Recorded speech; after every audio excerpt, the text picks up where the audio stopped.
سورة التكاثر. بسم الله الرحمن الرحيم. waxaan ku bilaabayaa magaca Ilaahay ee naxariista guud iyo midda gaar ahaaneed ba naxariista. ألهاكم التكاثر.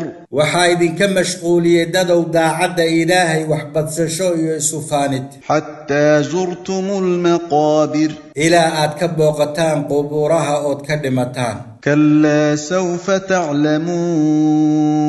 saas ma aha ee dib baad ka ogaan doontaan markaad dhimataan. ثم كلا سوف تعلمون.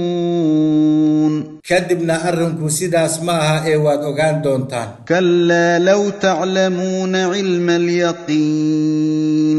saas ma aha ee haddaad dhab ahaan wax u ogaan lahaydeen waad dayn lahaydeen xumaanta. لترون الجحيم. dhab ahaan baad u arkaysaa naarta jaxiimo. ثم لترونها عين اليقين. kadibna waxaad u arkaysaa naarta jaxiimo si yaqiin ah. ثم لتسألن يومئذ عن النعيم. waxaana laydin warsan maalintaas nicmo kasta oo laydinku nicmeeyey. الله أكبر الله أكبر لا إله إلا الله. سورة الكوثر ومكية 8 آيادود أيينا ككوبانتها وانا سورة بقولي اللباد ترتيب القرآن الكريم كا. سورة الكوثر waxay inoo cadaysay in faanka iyo isla weynaanta aysan qiimo lahayn.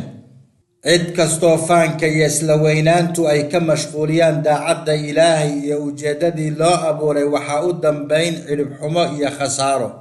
nabigeenu sallallahu alayhi wasallam wuxuu inoo sheegay in qofku markuu dhinto ay raaci 3: maalkiisii iyo ehelkiisii iyo camalkiisii. maalkiisii iyo ehelkiisii way soo laaban waxaana ku haray camalkiisii.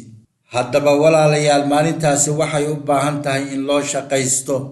waana maalin Ilaahay jalla jalaaluhu ku tilmaamay inay tahay yawmun laa yanfacu maalun walaa banuun ilaa man ata Allaha biqalbin saliim.